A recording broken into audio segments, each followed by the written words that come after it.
балақай, сен кімсің?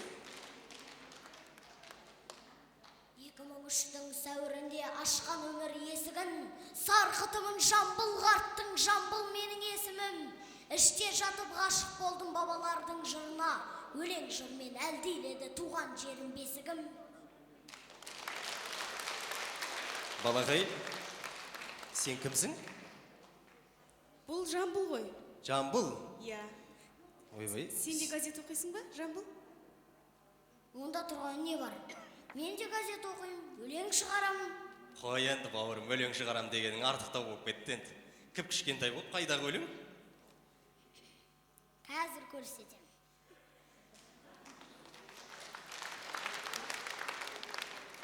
Армысыздар жаны көктем, жүрегі жаз қадірлі халайық. Бүгінгі қатесіз сыншы, халықтың сөзін сөйлеп, жоғын жоқтап жүрген Халық сөз газетінің 1 жылдық мерейтойы құтты болсын. Бәрекелді. Құрмет қошеметтеріңіз кішкентай Жамбылымызға. Аздың азаншысы болғанша, көптің қазаншысы бол деген қазақтың бар ғой мақалы. Ендеше осы көптің көрер көзіне, айтар сөзіне айналған 1 жасқа толып отырған Сәби газетіміздің бүгінгі жасы ғұмыры ұзақ, оқырманы көп болсын.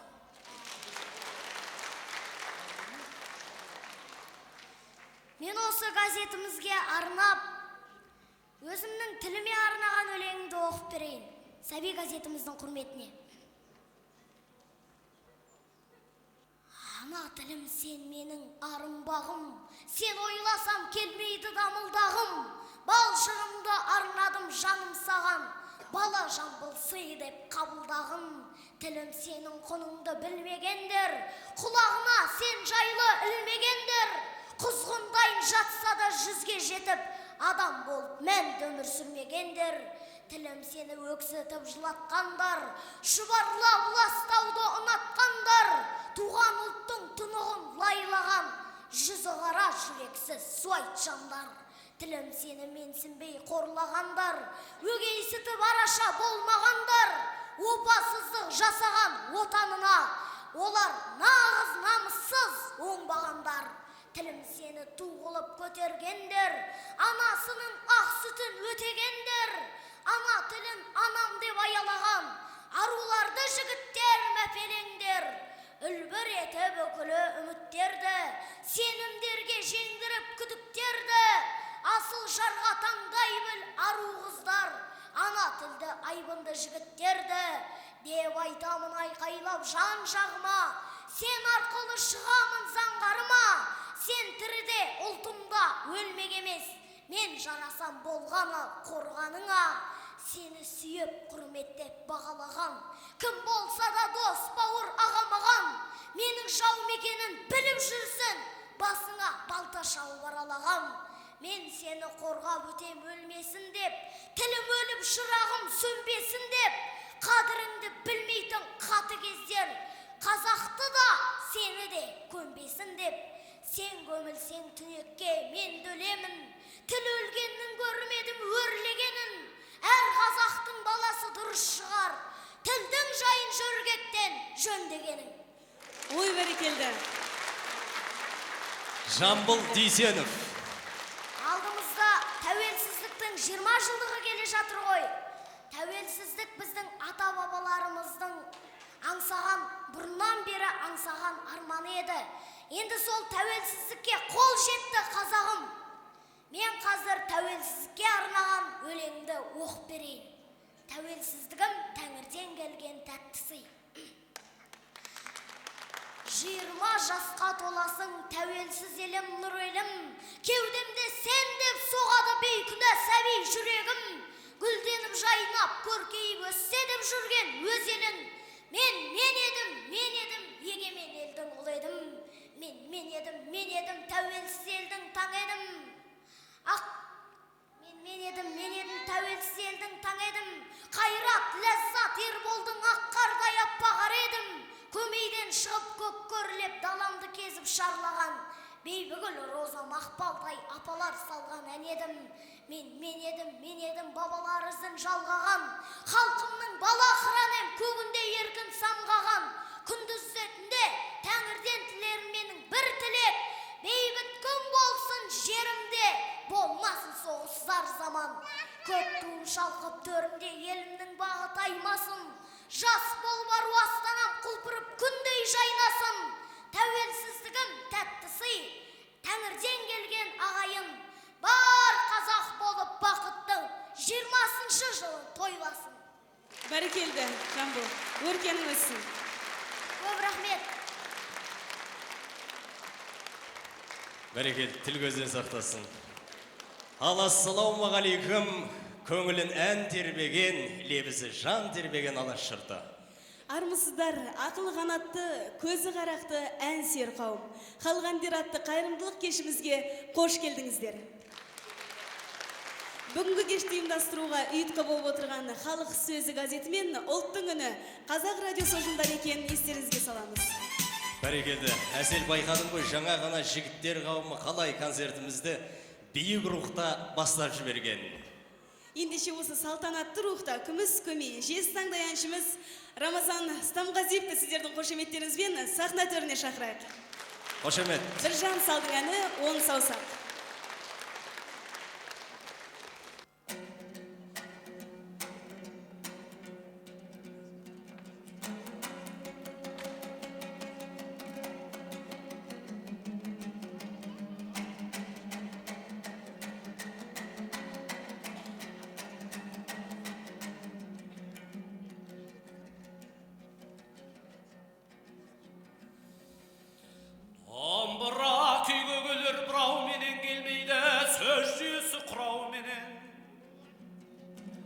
Өлденген бәй шешектей қайран жастық келмейді ағам.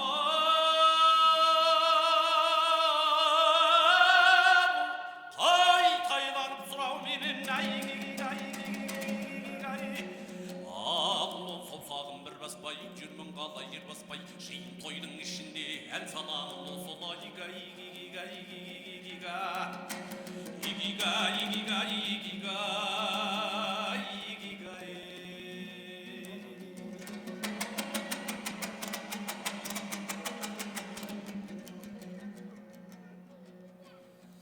Әнекей келіп қалдық қалай жасқау ағарып нысан кіріп сақал шашқау. 30 пен 45-тің арасындау боп жүрміз ағам. Сөзім орта кәрі жасқау Ал ол саусағым бір баспай, жүрмін қалай жер баспай, жиын тойдың ішінде ән саламын солай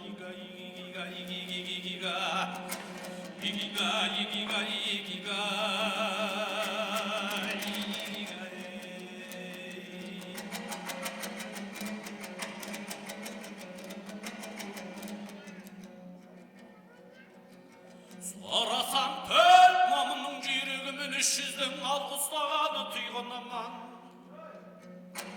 Бас демес, аяқ демес осы күндау, оққаның ағам. Шуан сағақты құрымын Ал ол саусағым бір баспай, жүрмін қалай жер баспай, жиын тойдың ішінде ән саламын солай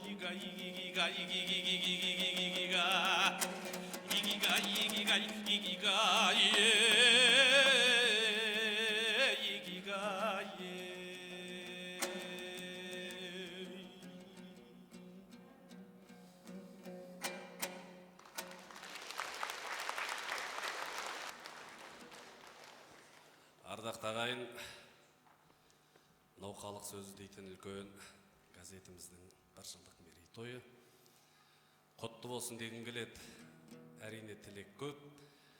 Осы құттықтай отырып екінші айтылатын өлең бұл Абайдың өлсем орным қара жер сыз болмай ма деген сөзіне жазылған Жәнібек Кәрменовтің әні. Қабыл алыңыздар.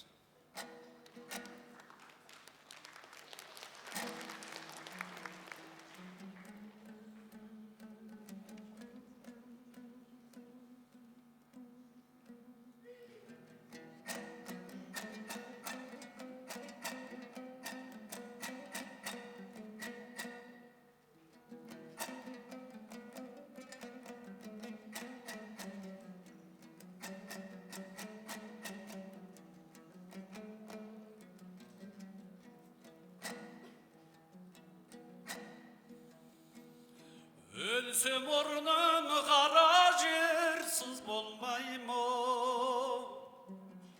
Өткір тілбірей алшақ қыз болмаймы? Махаббат қадаватпен майдандасқан қайран менің жүрегім мұз болмаймы?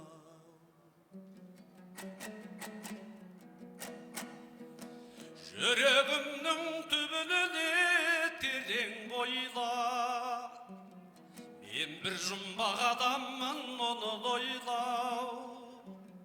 Соқтықпалы, соқпақсыз жерде өстім, маң мен жалғыз алыстым, кінә қоймау. Жасымнан албыр төстім, ойдан жырақ, ақылға айлағада жақтым шырақ. Ер тояндым, оқыдым, жете алмадым, етек басты көп көрдім, елден бірақ.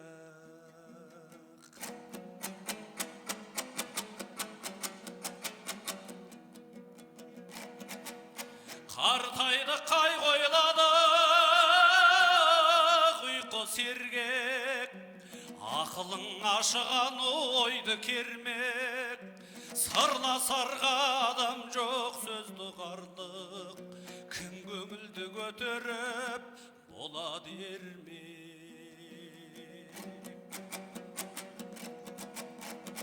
Сенбе жұртқа тұрса да қанша мақтап, әуретеді ішіне қулық сақтап. Өзіңе сен, өзіңді алып шығар, ақылың мен еңбегің екі жақта. Өзіңе сен, өзіңді алып шығар, ақылың мен еңбегің екі жақта.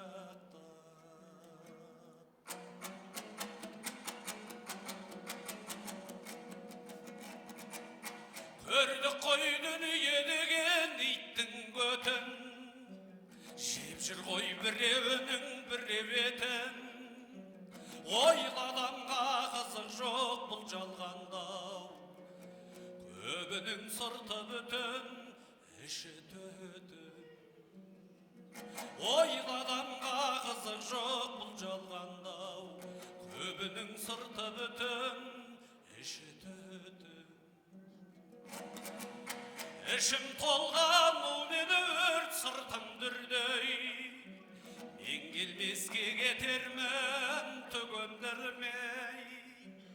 Өлең шіркін өсекшіл жұртқа жаяр, сырымды тоқтатайын айта бермей.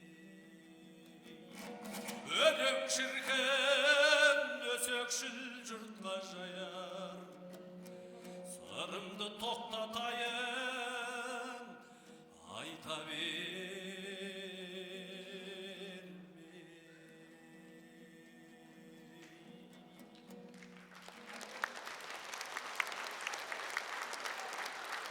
Рамазан Стамғазиев.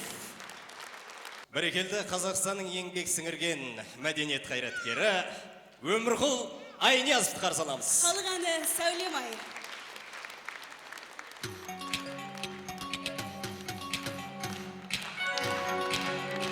Қол отырыңыздар.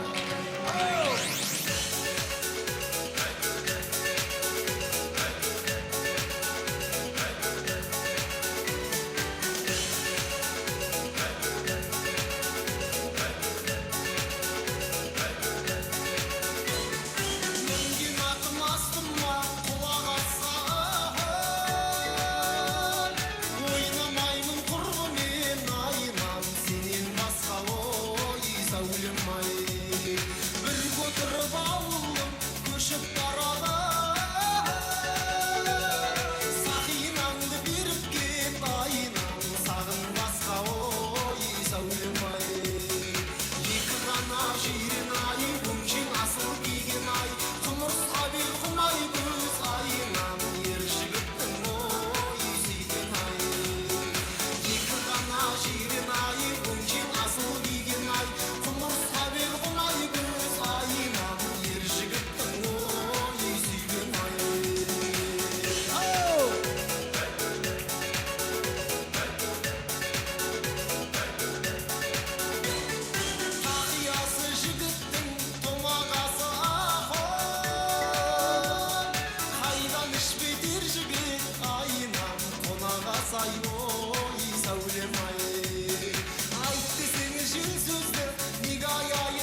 Мерекелеріңіз құтты болсын.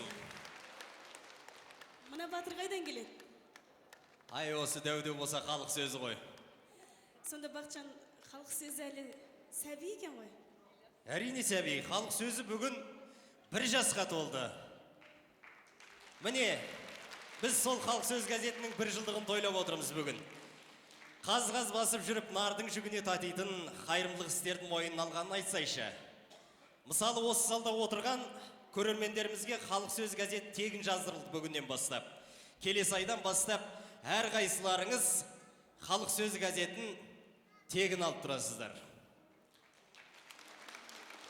Яғни келесі айдан бастап баршаларыңыздың үйлеріңізде халық сөзі газеті оқылатын болады деген сөз. Олай болса, осы толайым көңілмен кезекті Шашубайдың әніне берейік. Сахнада республикалық дәстүрлі ән байқауларының жеңімпазы Айгүл Мақашева. Қошеметтеріңіз. Қарсы алыңыздар.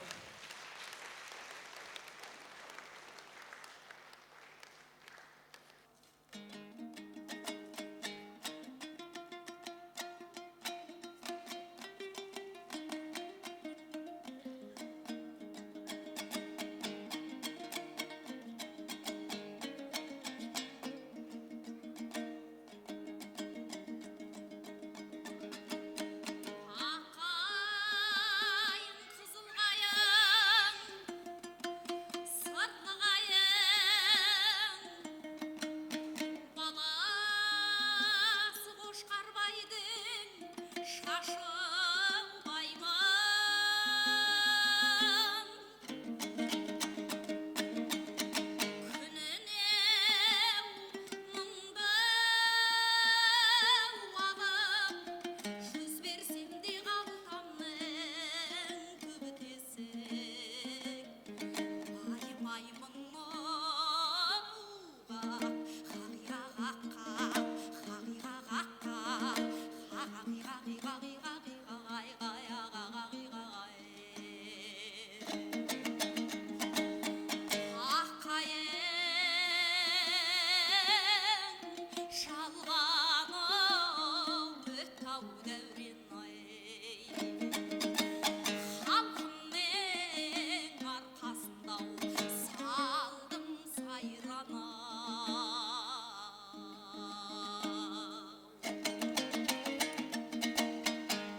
Қазақстанның еңбек сіңірген қайраткері, Қазақ радиосының ардагері Алтын Иманбаеваны халық әні 2 жиренмен қарсы алыңыздар.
Алтын Иманбаева. Әсел, сен осы лотереядан ұтып көрдің бе өміріңде? Енді қымбат көліктермен пәтер ұтпасам да, есімде жоқ, бір мерекеде ойыншық ұтып алған бар. Тойда ма? Жаңа жыл кешінде. Жақсы. Ендеше мен айтайын деген, бүгін осы залда отырғандарға лотереяға қатысуға үлкен мүмкіндік болып тұр. Бұл лотереяның шартында түсіндіре өтейік. Бізде залда екі жігіт жүр. Сол жігіттер өздеріңізге қоржынмен сандарды алғызады, таңдап аласыздар. Бір жігіттің қолында қатар саны, бір жігіттің қолында орындық бар. Отырған орындық, Яғни қатарменен орын сәйкес келген бүгінгі кешіміздің Қонақтарына. ханымы болмаса мырзасы сыйлыққа ие болмақ. Мәселен, бір жігіттің қолында 7 деген сан болса, екінші жігіттен 12 алынса, 7-ші қатар 12-ші орындағы біздің қонағымыз лотереяның жеңімпазы болып табылады. Сонымен екі жігітіміз дайын ба? Дайын. Ал көрермендердің өздеріне таңдатылсын.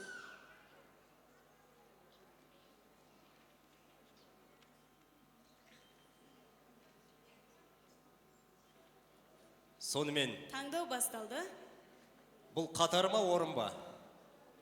Орын. Қанша? 5-ші орын. Қатар қайда? 5-ші орын.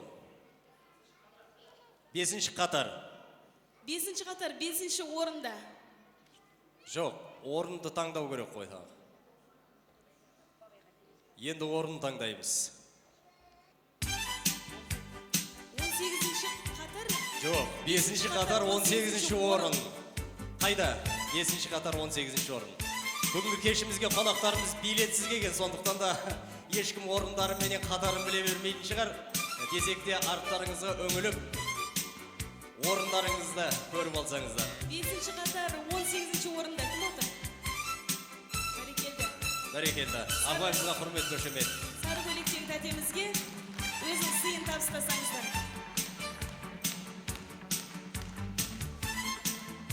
Жігіттер, ойынымызды осылай жылдам-жылдам жалғастырып жіберетін шығар деген ойдамыз. Немесе ортадан жігіттерге бір көмекке шықса бір жігіт. Шықты ғой.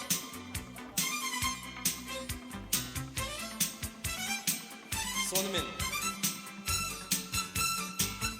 5-ші қатар 7 5-ші қатар тарта.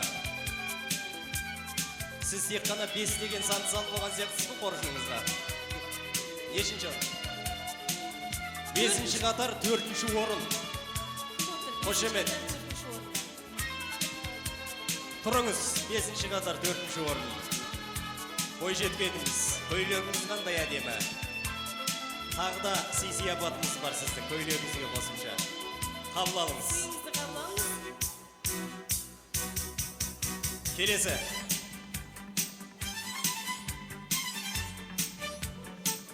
13-ші орын. Ай, жоқ, қатар, кешіріңіздер. 9-ші орын бар ма? 13-ші қатар 9-ші орын. Бәрекелді ағамыз қол көтеріп отыр. 13-ші қатар ма мынау?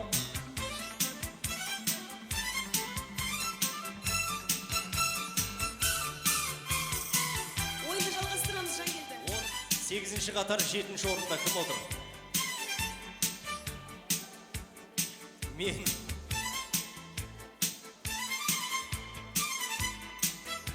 Иә, сіз мына жердегі бос орындардың бәрі сіздікі. Ала беріңіз. Бәрекелді, сіздікі. Немесе сіздің қасыңыздағы қонағымыз. Келесі.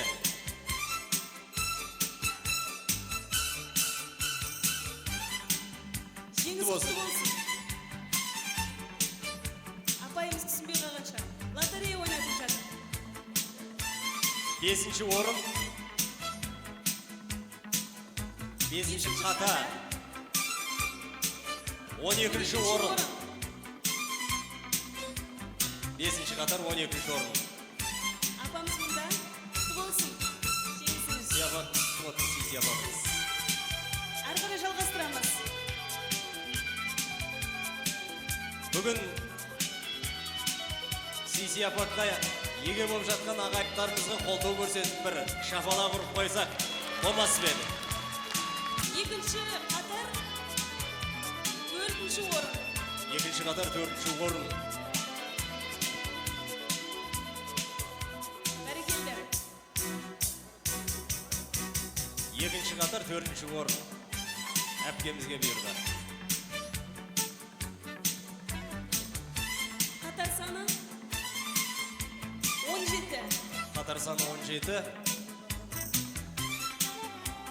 16-ші орын. 17-ші қатар 16-ші орын. 17-ші қатар 16-ші орын. Бар ма? 7-ші қатар 7-ші қатар.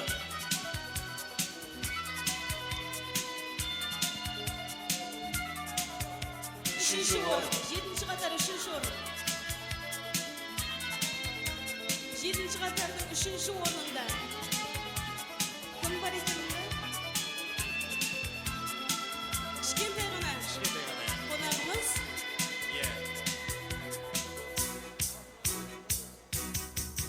Бойы көрінбей тұр. 7-ші қатар 3-ші орында отырған қарындасымызға сый-сияпатын тапсырсаңыз. Бәрекелді. Қатар саны 9 орын. 1-ші орын. 9-ші қатар 1-ші орында кім отыр? 9-ші қатар 1-ші орын. Бәрекелді. 9-ші Қошеметтеріңіз. қатар 1-ші орын.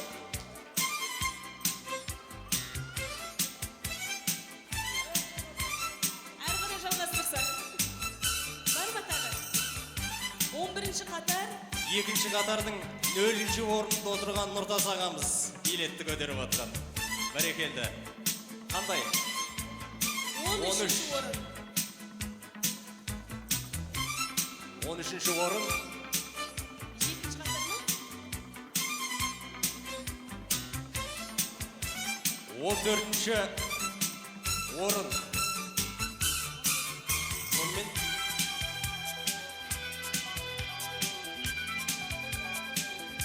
9-ші орын.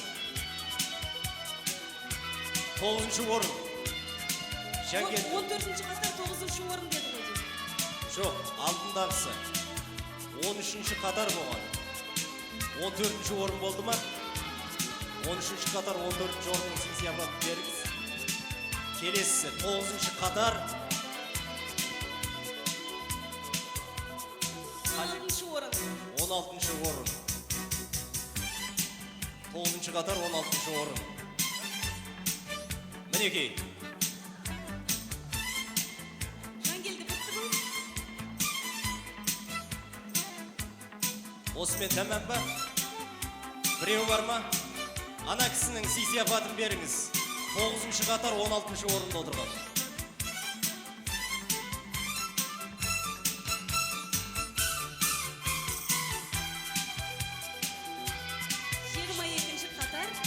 Жоқ. Орын. 9-ші қатар 22-ші орын. 9-ші қатар 22-ші орын. Жоқ. Жоқ. Қалғанның бәр қалталарыңызда қалды. Жақсы болды. Сонымен біздің лотереямыз осымен өз мәресіне жеткен секілді сияпат алған барша көрермендерімізді шын жүректен құттықтаймыз. Бәрекелді. Олай болса, бүгінгі концертімізге халық сөзі менен Қазақ радиосы ұйымдастырған бұл концертке әр облыстан келген әншілеріміз де жетерлік. Олай болса, облыстардан арнайы ат терлетіп жеткен әншілерімізге де кезек келіп қалған сияқты. Тараз қаласынан келген Жамбыл облыстық филармониясының әншісі Мадина Сағынбекованы қошеметтеп қарсаңыздар халық әні бүлдіргенмен. Мерекелеріңіз құтты болсын, халықтың сөзін сөйлейтін осындай керемет басылымдарымыз көбейе берсін, ләйім той болсын қазақта.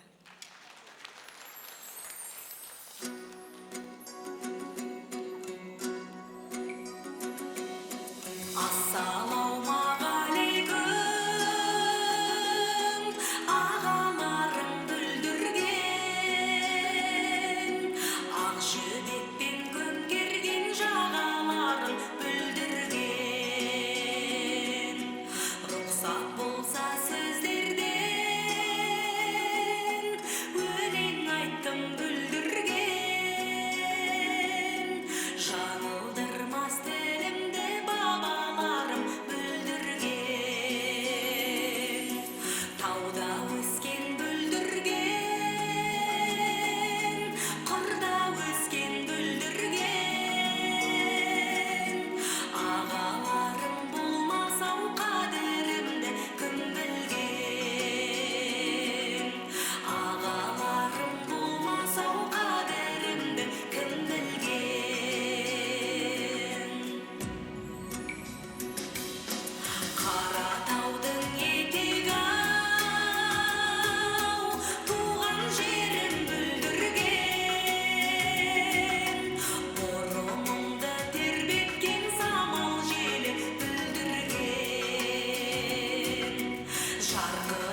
Қошеметтеріңіз, ардақ ағайын, Алматы облыстық Сүйінбай атындағы филармонияның әншілері, Қазақстанның еңбек сіңірген әртістері, Қанат Айткөл Құдайбергеновтер сахнада.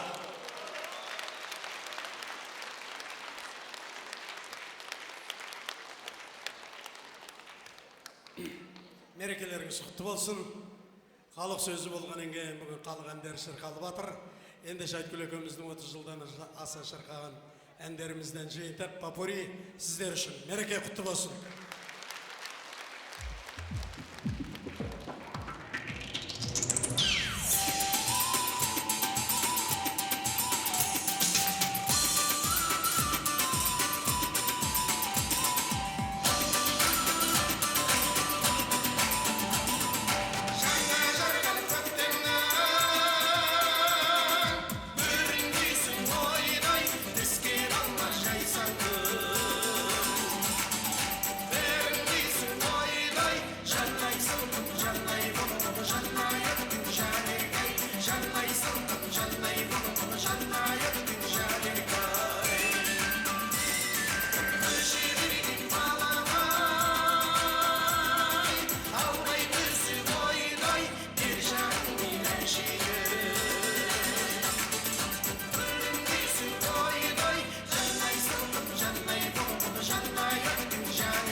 Қанат Айткүл Құдайбергеновтер, қошеметтеріңіз.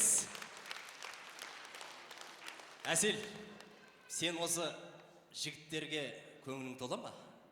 Енді жігіттердің білімдісі бар, білектісі бар, даралау бар, жасыратын жоқ, жігіттердің шалалауы да бар. Жоқ, енді Әсел, мен жалпы жігіттер туралы айтып тұрған жоқпын бұл жерде. Жігіттер квартеті туралы айтып тұрмын. Олардың жөні бөлек қой, Бақытжан. Ендеше олардың жөні бөлек болса, дәл қазір сол жігіттер квартеті осы сахнада ән салғанын қалар ма едік? Әрине қалайым.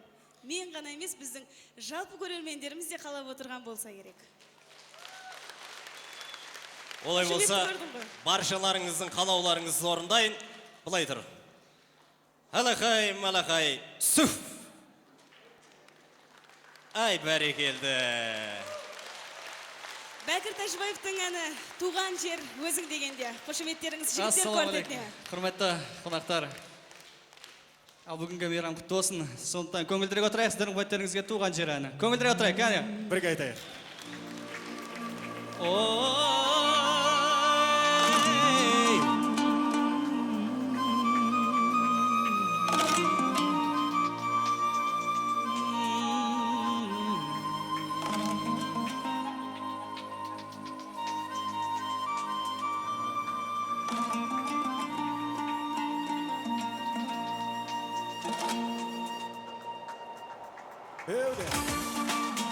Кәл көрге.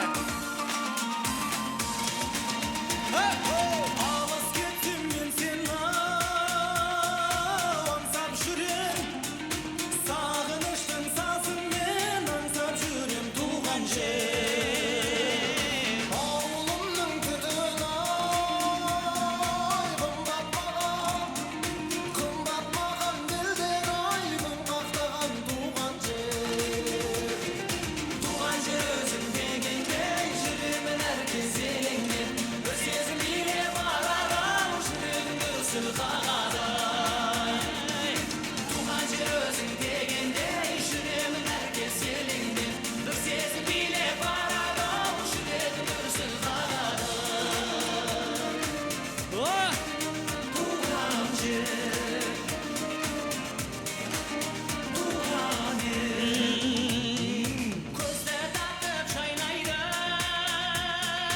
далаң гүлдер, қасиетіңді қашанда балаң білген туған жер. Бұл өмірге шіркін ай не жетер ау, құшағында әкеңмен анаң жүрген туған жер. Туған жер өзің дегенде жүремін әр кез елеңдеп, бір сезім билеп барады жүрегім дүрсіл қағады. Туған жер өзің дегенде жүремін әр кез елеңдеп, бір сезім билеп барады жүрегім дүрсіл қағады. Тағы көңілдірек бірге.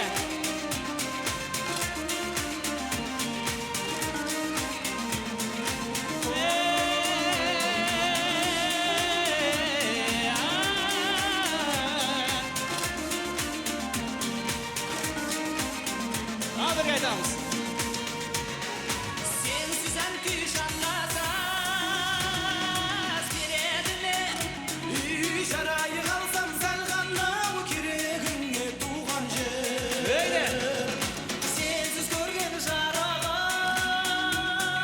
су қараңғы, сенсіз келген қызықты керегіне туған жер. Туған жер өзің дегенде Кәл бірге бәріміз. сеніңде бір сезім билеп барады жүрегім дүрсіл қағады.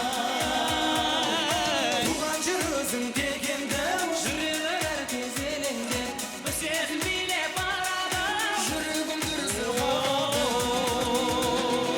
Туған жер өзің дегенде жүремін әр кез елеңдеп, бір сезім билеп барады жүрегім дүрсіл қағады. Туған жер өзің дегенде жүремін әр кез елеңдеп, бір сезім билеп барады жүрегім дүрсіл қағады. Бір сезім билеп барады жүрегім дүрсіл қағады. Жүрегім дүрсіл қағады.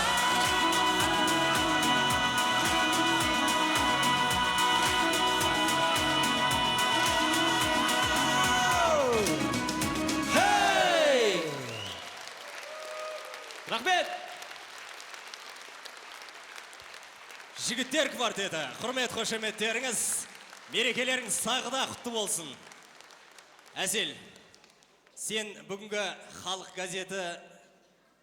газетінің кітап шығарып үлгергенін білесің бе, бір жылға толмаса да? Естімедім. Естімесең, міне кітап. Бұл кітаптың аты «Халық сөзін айтсақ» деп аталады.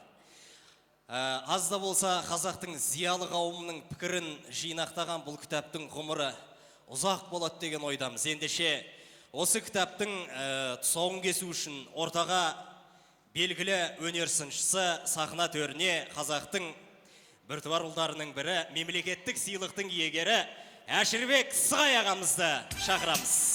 Қошеметтеріңіз. Абайда бір сөз бар. Сөз ем болудан кетіп, ауыздан шыққан жел есебінде болған заман ғой деп күңіренген екен. Сонау сәйгүлік шешендері, соңғыла көсемдері бар кездің өзінде. Сол мәселе қазақ арасында әлі сол күйінде тұрғанда естіледі маған, көрінеді. Өйткені сөздігін, оның ішінде халық сөзі өте жауапты, өте салмақты, салиқалы сөз. Өкінішке қарай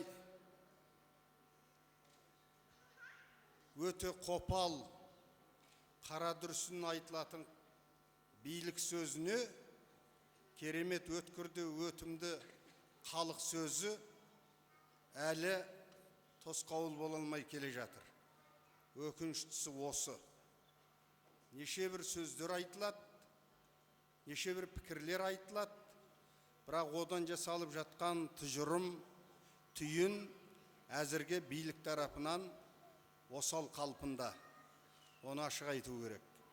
Жаңа мынау Халық сөз газетінің, Қазақ радиосының екеуінің бас қосып, осындағы өткізіп отырған мынау қайырымдылық кеші, бұл әнмен, әуезбен әдіптеліп, әуенмен көмкерілген ғажап бір форм екен, бір жаңа нұсқа екен.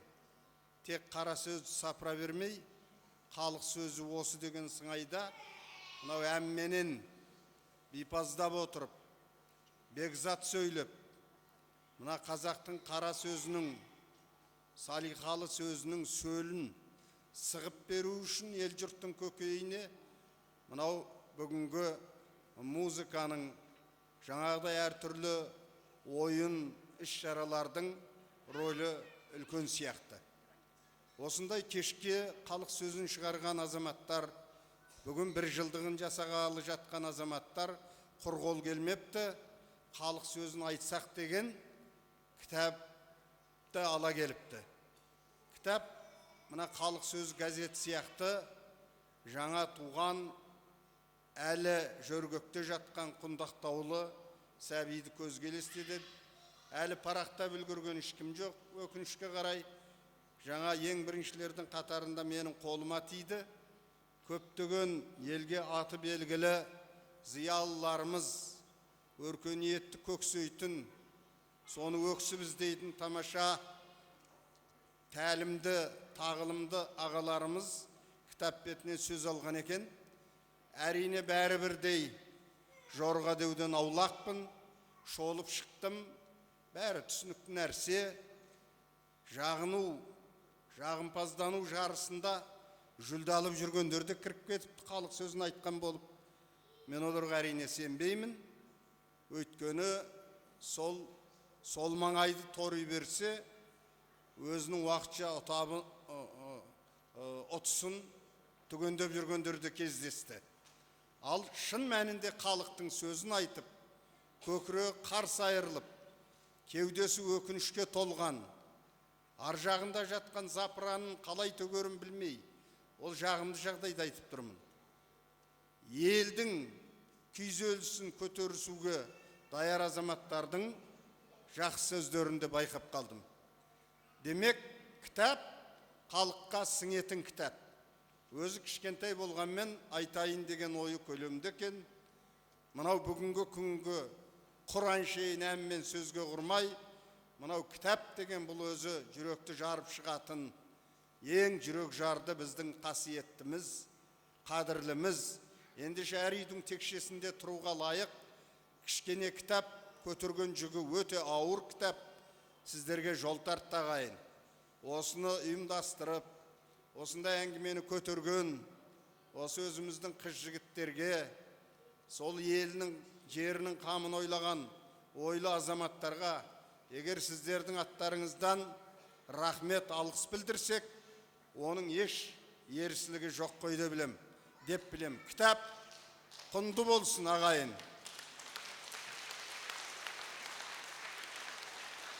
Қайсы бір шенеуніктердің сөзіндей арзан болмасын.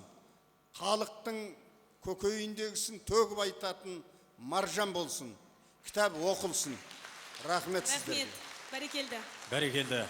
Халық айтса, халық айтпайды дейді. Әшірбек ағамыздың өрнекті әдемі ойынан кейін әрине бір жақсылап тұрып шапалақ ұрып қойсақ, оның өзін ұрсынеді. Халқымыздың бағына біткен ардақты ағаларымыздың бірі. Әшірбек Сығайдың салмақты сөздерінен кейін сән салтанаты да соған лайық. Әншіні сахнаға шақырмасақ болмас. Орталарыңызда Қазақстанның еңбек сіңірген қайраткері Сәуле Жампейісова. Халық әні шымырмен. Қошеметтеріңіз. Бүгінгі кеш халық әндері, халық сөзі дейтін жаңа басылымның бір жылдық мерейтойына арналып жатыр екен. Бұл халық сөзі газетінің ұжымы халық әндерінен жайдан жай бастамаған болып тұр. Біздің халық әндері халқымыз аман болса мәңгілік жасайтыны белгілі. Сондықтан халық сөзі газетіне де осы біздің халық әні деген мықты атқа сай осы ғұмырлары ұзағынан бола берсін деп тілек білдіремін. Халық әні шымыр.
Сахнада Гүлшат Тәкежанова.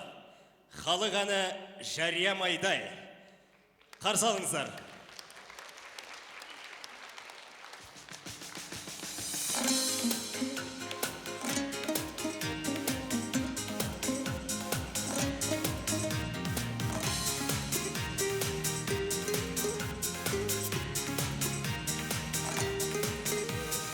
Алып келген базардан қызыл ебіс, сілекейі қалқаның, болар жеміс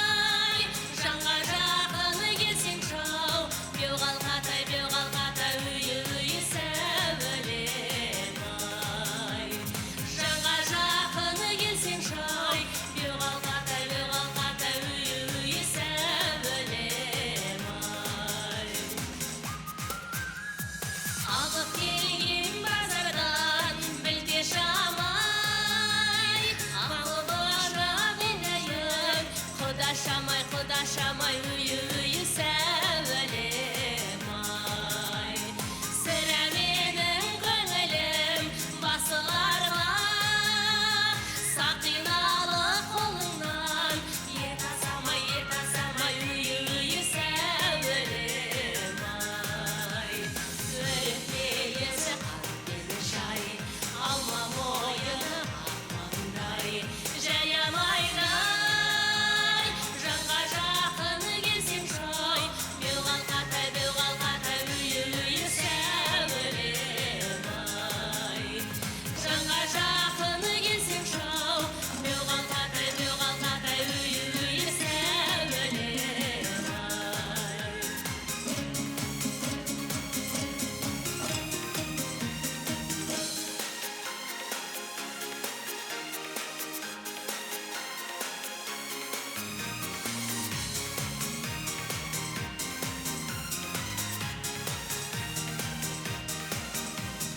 Өріппейесі қаппені жай, алма мойыны армандай. Жариямайдай, жанға жақын келсең шай. Белғалқатай, үйі сәулем ай. Жанға жақын келсең шай. Белғалқатай, үйі сәулем ай. Белғалқатай, үйі сәулем ай.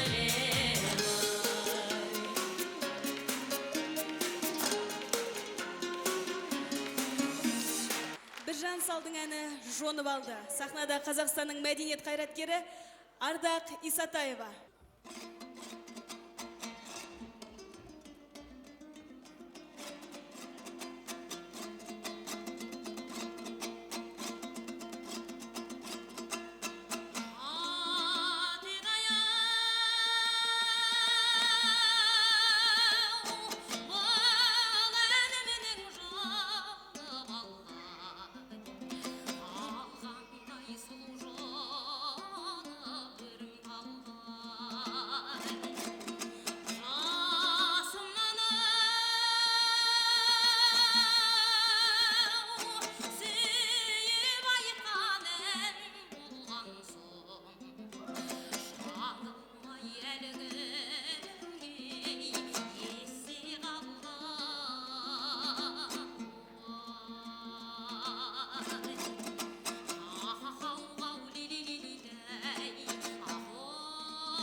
Сахнада Марат Медетов. Марс Сүленовтың әні ағаларым. Қошеметтеріңіз.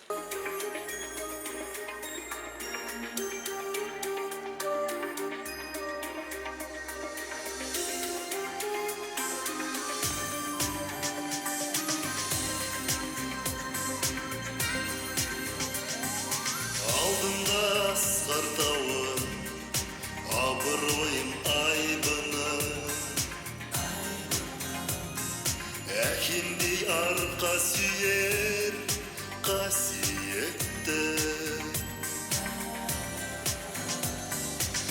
Айтымын өзің барда дүниенің байлығын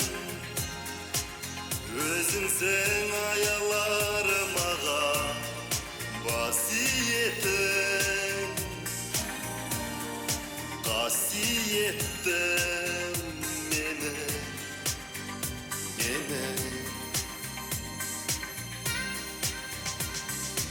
ағаларым көңілің қандай аялайсың сөзіңнен балдай мейіріміңді шуақты сағынамын ағаларым көңілің теңіз өзіңменен өмірім егіз сағынарым өмірде өзің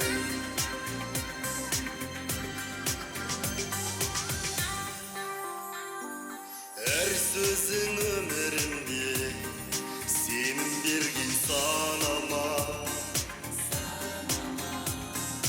өсірдің мәпеледің аяладың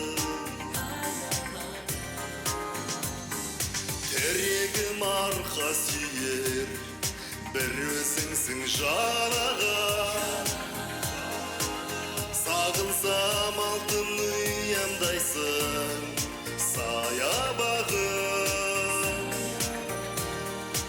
аяладың аға өзің ағаларым көңілің қандай аялайсың сөзіңнен балдай мейіріміңді шуақты сағынамын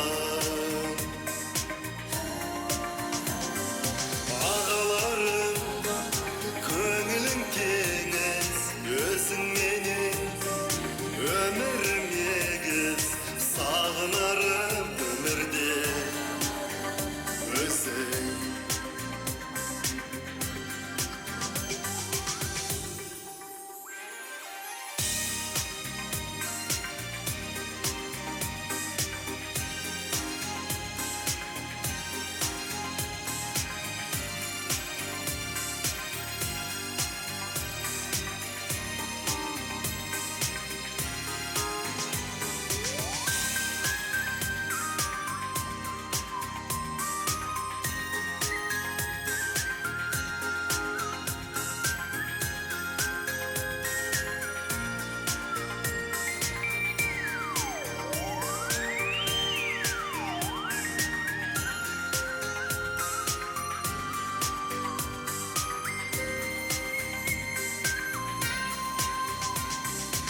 ағаларым көңілің қандай аялайсың сөзіңнен балдай мейіріміңді шуақты сағынамын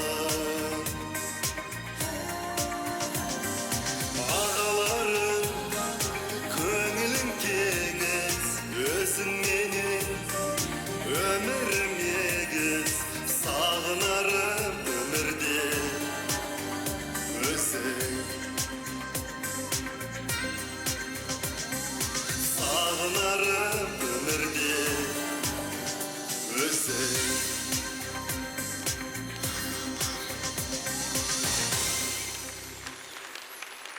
Шөміш Байсариевтің өлеңіне жазылған Бауыржан Өскенбековтің әні «Гүл алматым». Алматына әнге қосатын қыздарыңыз Жанел Ержанқызы.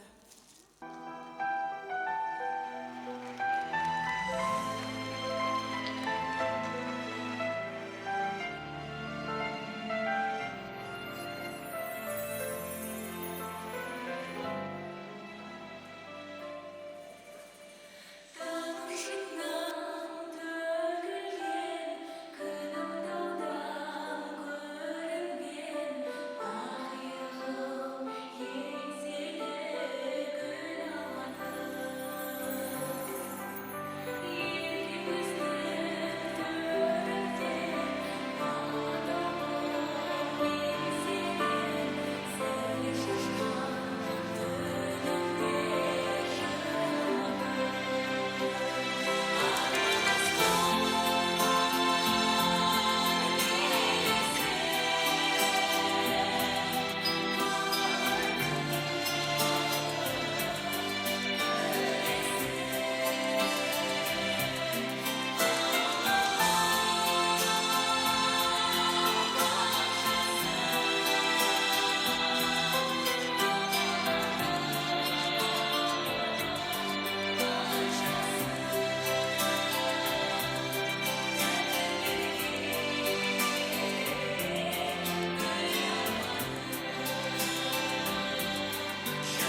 Сен не санап тұрсың, Бақытжан? Санағанда не ғой? Бұл дүниеде қандай да бір нәрсе болмасын, сыңарсыз болмайды ғой, мен соны санап тұрмын да. Әрине. Мысалға, күнсіз түн болмайды, күнсіз түн болмайды, күлкісіз мұң болмайды, көктемсіз жаз болмайды, бұрымсыз қыз болмайды деген. Тағы бір нәрсе ұмыттың. Қандай нәрсе? Тоқтарсыз бейбіт болмайды деген. Өте дұрыс айттың сен. Ендеше дүйім жұрттың сүйікті жұбына айналған Тоқтар мен Бейбіт сахнада. Туған жер әнімен қошеметтеріңіз. Рахмет.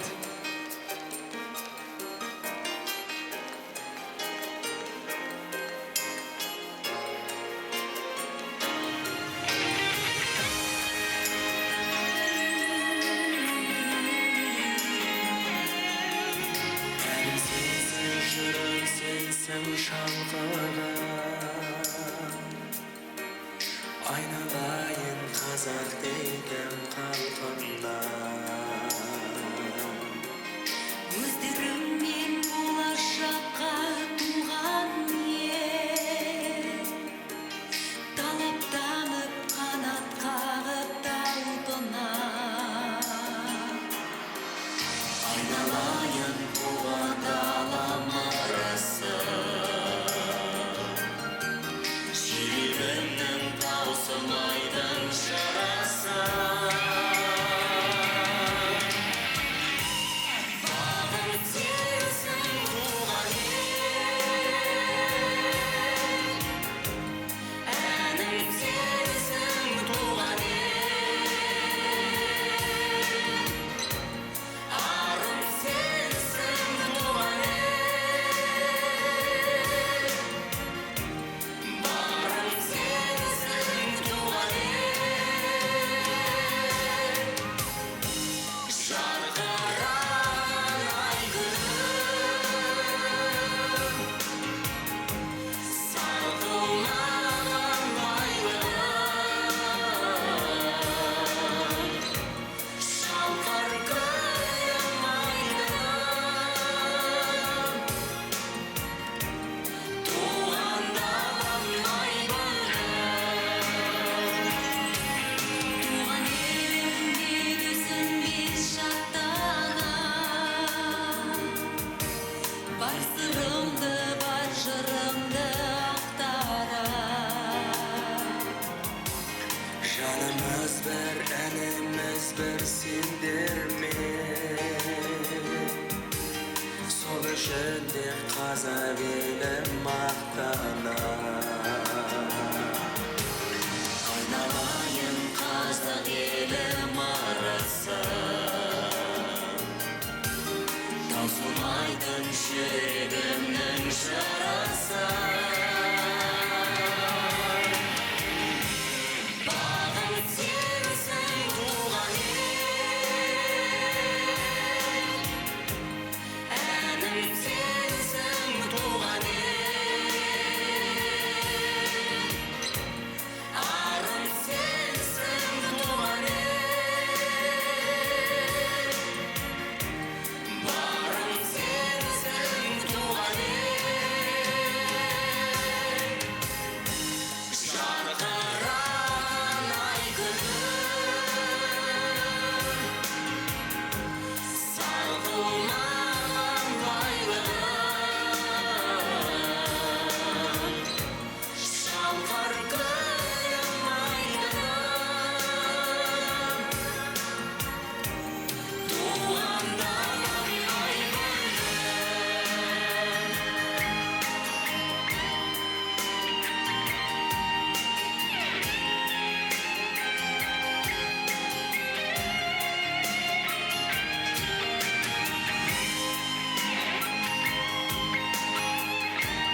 Тоқтар Серіков, Бейбіт Сейдуалиева. Қошемет. Әсел, бүгінгі халық сөзі газеті менен Қазақ радиосы ұйымдастырып отырған кешіміздің тағы бір ерекшелігі бар. Ол не екенін білесің бе сен? Әрине білем Бақытжан, бұл халық сөзі газетіндегі халық айтқыштар деген байқаудың мәреге жеткендігін бүгін дәл осы сахнада қорытындылайтын боламыз. Ендеше осы байқаудың жеңімпаздарын анықтау үшін сатираның саңлағы, Парасат орденінің және халықаралық Алаш сыйлығының иегері Көпен Әмірбек ағамызды және халық сөзі газетінің бас редакторы Қуат Әуесбай мырзаны ортаға шақырамыз. Сахна төріне. Саямаңыздар. Алағайындар, мына Баукең Бауыржан Момышұлының 100 жылдығына орай 30 том кітабы шықты, білесіздер ғой. Соның үшін парақтап отырсам, бір жерінде былай жазыпты. Жасыл қойған адамдардың барлығын біз шал деп айтамыз. Біреуді кәрия дейміз, біреуді ақсақал дейміз. Сол дұрыс па дейді. Мағынасы әртүрлі олардың. Шал деген өзінің отбасы ошақ қасынаған әмір жүретін кісіні шал деп айтады. Ал енді мына көрші, ана көршіге ғана әмір жүретінені кәрия дейді. Ал ауыл аймаққа төңірегіне әмір жүретін, сөзі өтетін кісіні кәрия, ақсақал деп айтады. Сөйтеді де, қазір бізде ал енді мынау халықтың қамын жеп, үлкен мемлекеттің мүддесін ойлайтын кісіні бізде ол абыз деп атаған. Бізде қазір абыз бар ма дейді. Мен мұны айтып тұрғаным, біздің көптеген баспасөздеріміз, бір газетіміз шал, бір газетіміз кәрия, бір газетіміз ақсақал. Ал абыз басылым бар ма? Бар дейді біраз адамдар. Меніңше мынау халық сөзі өзінің атына сай болса, Құда қаласа түптің түбінде осы абыз газетке айналайын деп тұр. Құтты болсын айтам.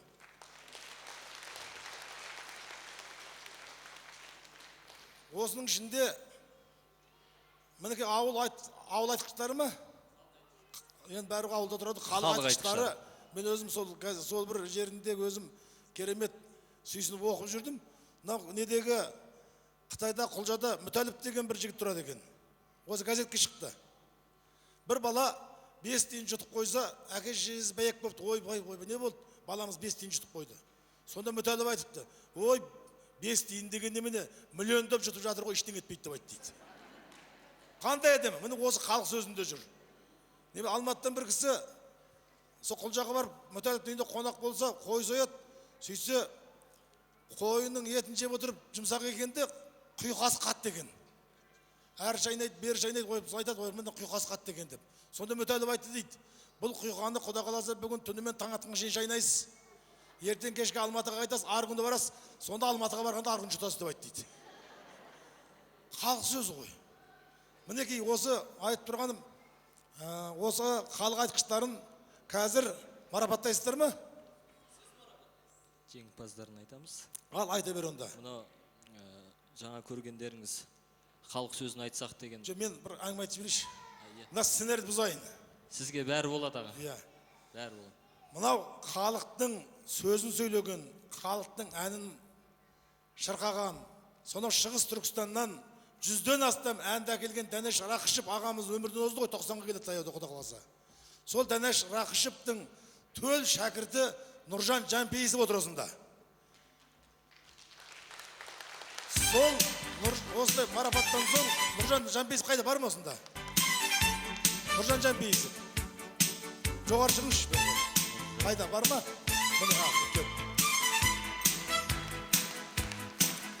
Қазір марапаттан кейін осы Нұржанға бір ән айтқызамыз, сосын біз тамамдаймыз осыны. Жаңа көргендер халық сөзін айтсақ деген кітаптың тұсаукесеріне куә болыңыздар. Келесі куә болатындарыңыз енді халық айтқыштар деген кітап, бірақ ол әлі басылған жоқ. Жаңағы халық сөзін айтсақ кітабының басылуына демеуші болып қол ұшын созған Қонысбек Ботбай ағамызға мыңда бір алғыс айтамыз. Және біздің халық айтқыштар деген байқауымыз болды. Көпен аға бастаған біраз сатириктер сол байқауға төреші болды. Міне сол байқаудың нәтижесі қорытындысы. Зайдолла Ибатов деген ағамыз сонау Атыраудан Қызылқоға ауданы Тайсойған елді мекенінен хат жазып жіберген сол кісінің міне бас жүлдеге сол кісіні лайық деп таныдық. Екінші жүлдеміз енді ол кісілер сонау Тайсойғаннан келе алмады бүгін, енді самолет ұшпады ма, жаңа пойыз келмеді ме, әйтеуір сондай бір жағдай болды, келе алмады аға, иә. Жұмағазы Игісін Өскеменнен екінші орын. Айсұлтан Жақыпов Қарағандыдан үшінші орын. Ақшасы қанша айтып көрсең, ақшасы? Ақшасы әжептәуір. Бір шағын бір аудио алуға болады. Құлынды бүйе, құлынды бүйе.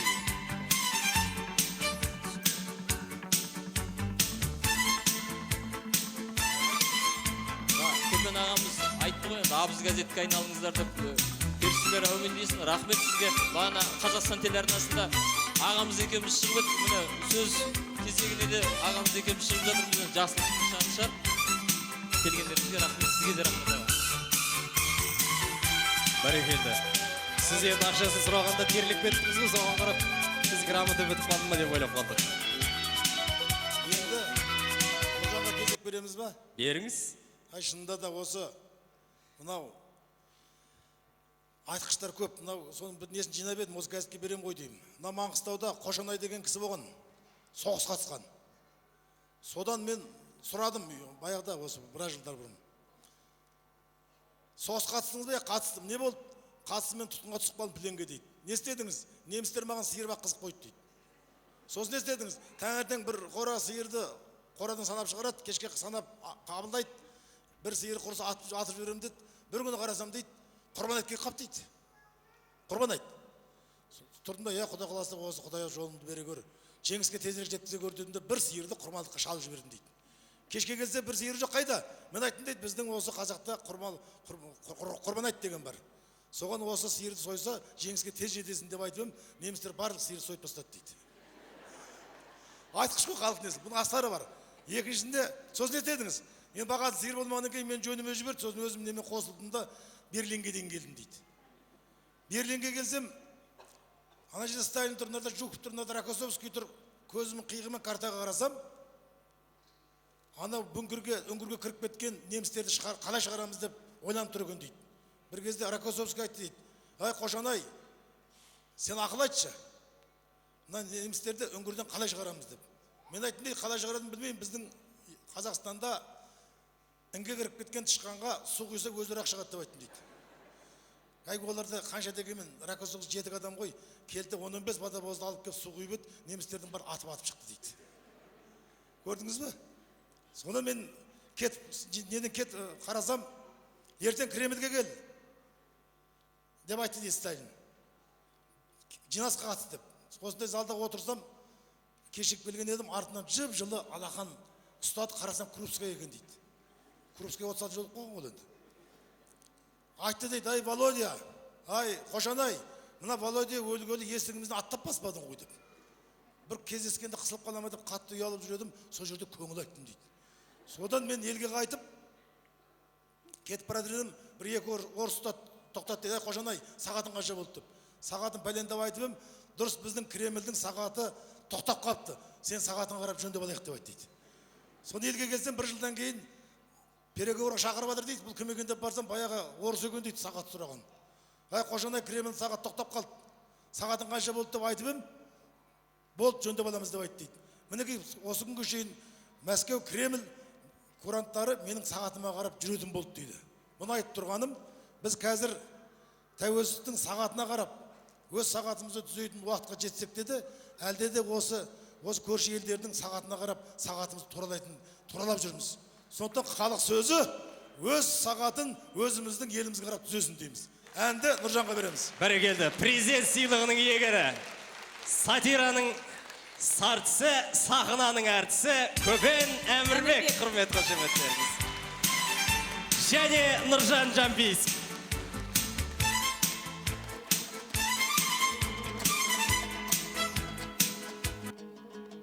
Халықтың сөзін халықтың әнінен бөліп жара алмаймыз.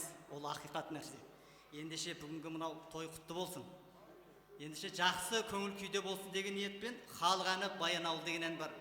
Жаңағы Көпен ағамыз айтып өткен қазақтың ардақтысы, әншісі, Қазақстанның халық әртісі Дәнеш Рақышев ағамызбен сонау арғы беттегі, сонау Моңғол жеріндегі қазақтардың небір халық әндері келді. Олар бүгінгі күнде өте сирек айтылады, сирек орындалады. Ендеше сондай сирек орындалып жүрген әндердің бірі жаңағы халық әні Баянауыл. Ендеше қабыл алыңыздар.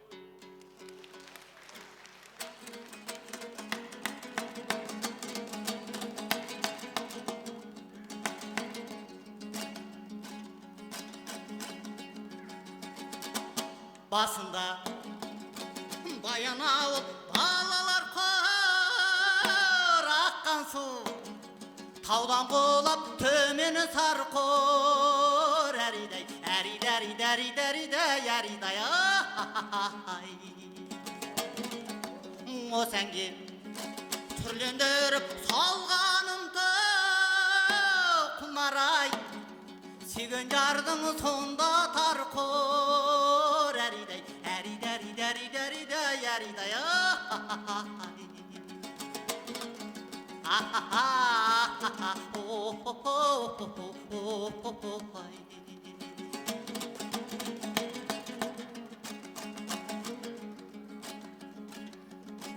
басында Баянауыл соғар табыл, шіркін-ай, зерігемін жалғыз ауыл, әридай, ай. Зерігіп ішін қосып отырғанды көршілес, бола кетсай бір қызы да бол, әридай, ай.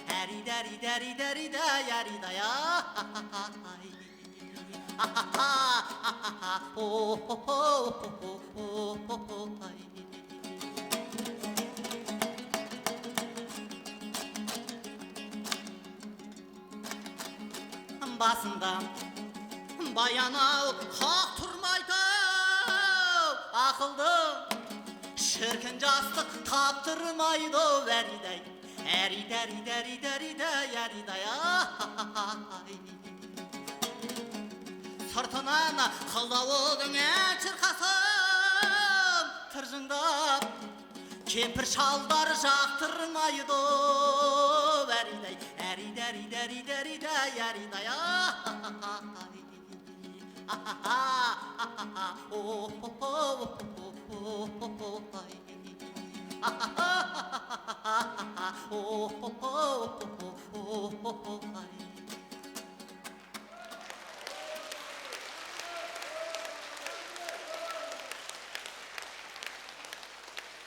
Қайырымы мол халық әндерінің легін жалғастыратын әнші қыздарыңыз Мәдина Сағымбекова, Мадина Сахарбаева, болсаңшы әнге құмарай.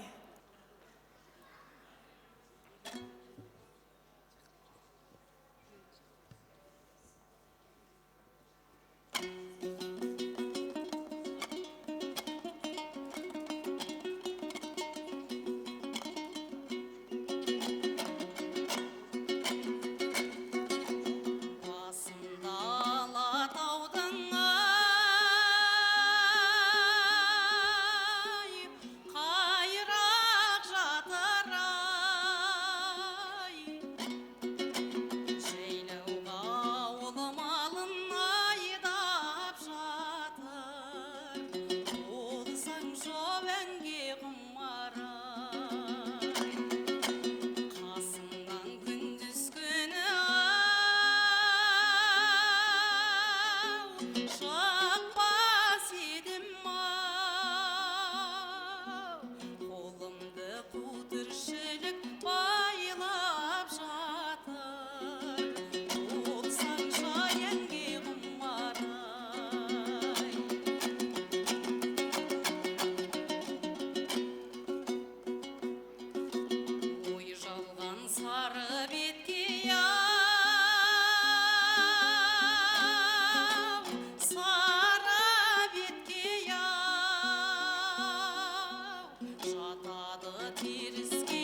нұр жүзіңнің әрі кетпей болсаң жауәнге құмарай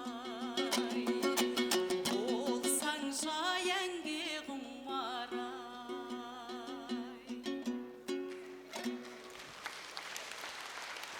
Мадина Сахарбаева. Қошемет. Тумасынан да айтыңыз. Әселжан, осы тамаша кешімізге ат салысқан, осы кештің өтуіне қолдау көрсеткен ағаларымызға да алғыс айтатын бір реті кеп қалған сияқты. Қалай ойлайсың? Дұрыс айтасың, Бақытжан. Алматы, Шығыс Қазақстан, Жамбыл, Қарағанды, Павлодар облыстары мен Өскемен қаласының әкімшілігіне халық қалаулылары Нұртай Сабилянов, Ирак Елікеев, Сәуірбай Есжанов, Амангелді Момышев ағаларымызға шын жүректен алғысымызды білдіреміз.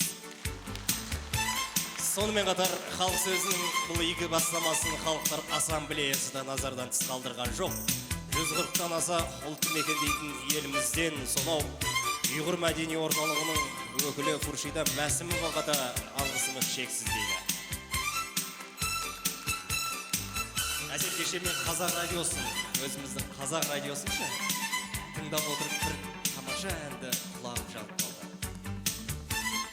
Негізі Қара шаңырақ қазақ радиосына берілетін әндердің әрлігі дерлік тамаша деп айтуға болады, бірақ кешегі ән бір ерекшесі.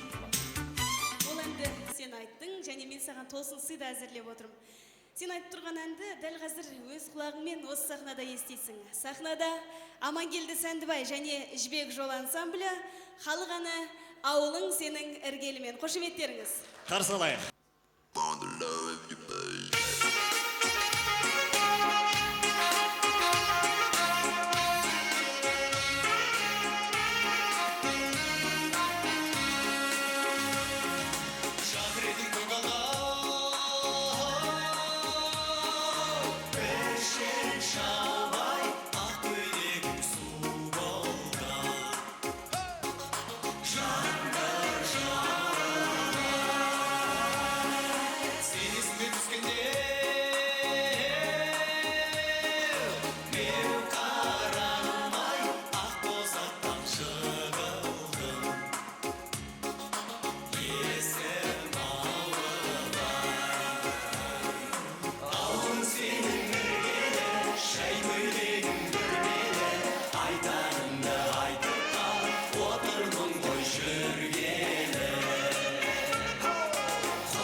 Амангелді Сәндібаев және Жібек жолы тобы. Құрмет қошеметтеріңіз.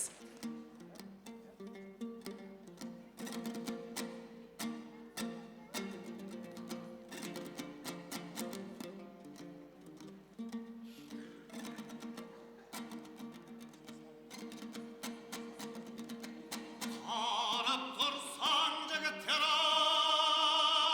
ай, жөнің басқа-ай, жетсе керек бұл сөзім, барлық жасқа.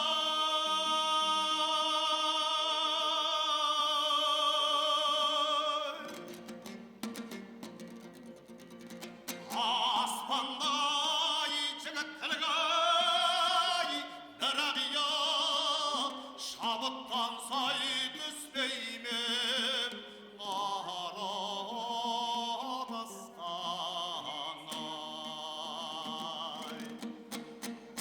Қарай көзің сүзілді, қынай белің үзілді. Сөз біздеген отысты мербертей тезәлі. Ай,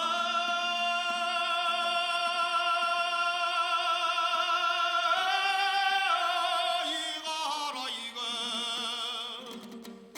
жат алмадым ойға.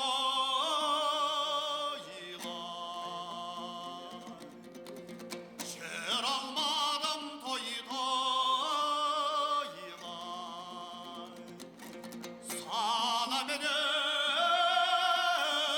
сарғайды, сені сәулем күн бойға.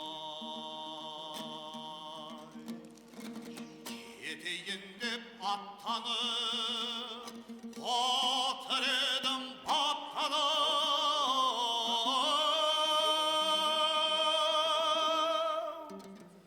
Ақ жүзіңдай көргендің ай, қайтым сәулем шаттана.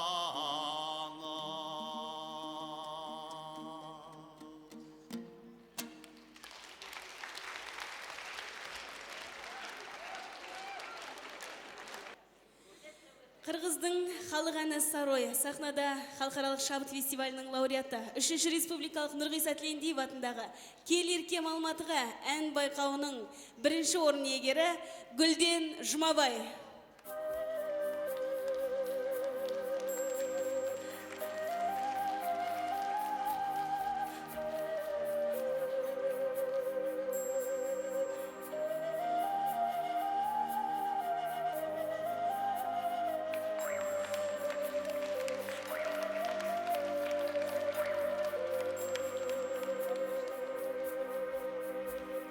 Саройдың қаны салқын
Гүлден Жұмабай қыздарыңыз арамызды Алатау ғана бөлетін Айырқалпақ ағайынның әні Сарой орындағаны. Сахнада Шәрбану Әлмешева, құрмет қошеметтеріңіз. Нұрлан Адамбаевтың сөзіне жазылған Тұрлан Әшімовтың әні Ата дәстүр.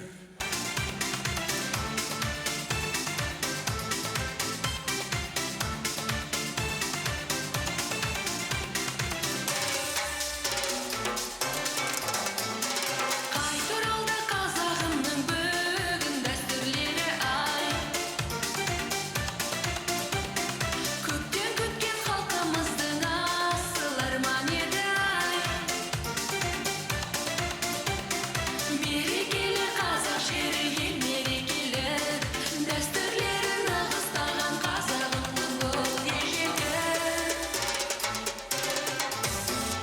Шілдеханы бесік той, тұсау кесілсін деп той, шіркін ай. Құда түсіп сыра салып еді шарымай. Алты баған аясында сұлу бой жеткен, қыз бозбала кел даланы әніменен бір тербеткен.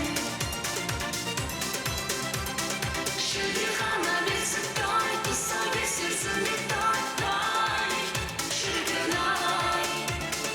Құда түсіп сыра салып еді шарымай. Алты баған аясында сұлу бой жеткен, қыз бозбала кел даланы әніменен бір тербеткен.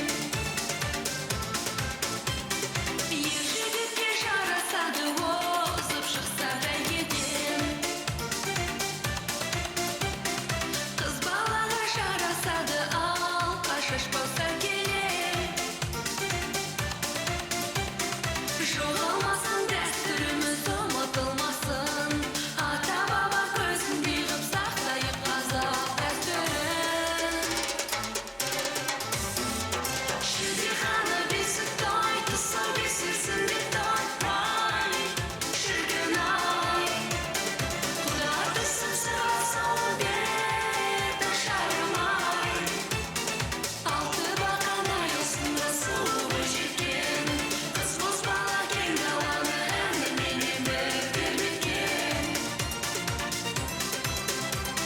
Шілдехана бесік той, тұсау кесілсін деп той, шіркін ай. Құда түсіп сыра салып еді шарымай. Алты баған аясында сұлу бой жеткен, қыз бозбала кел даланы әніменен бір тербеткен.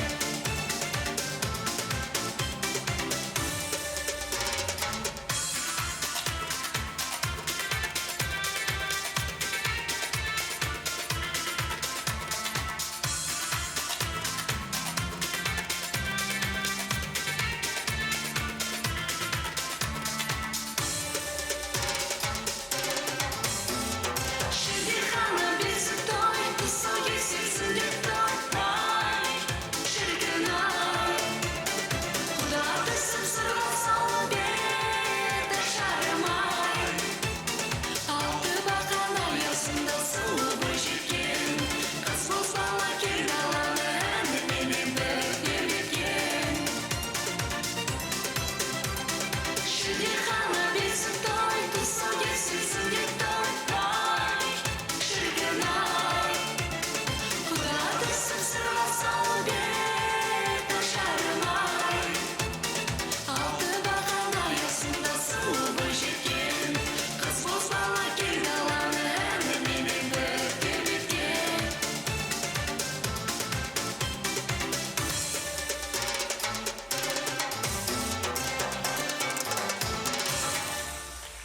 Шәрбану Әлмешева, әнші қыздарыңызға құрмет қошеметтеріңіз. Бақытжан, қоштасу деген қандай қиын еді? Ең бастысы, көп ұзамай қайтып сахнада қауышатындай көңіл күйде қоштасу керек сияқты. Бүгінгі кешті ұйымдастырғаны халық сөзімен 90 жылдық тарихы бар ұлттың үні Қазақ радиосына шексіз алғысымызды білдіре отырып, көріскенше күн жақсы болсын дейміз. Әдемі әзіліміз, әсем әндерімізбен жарасқан сахна төрінде қайта қауышқанша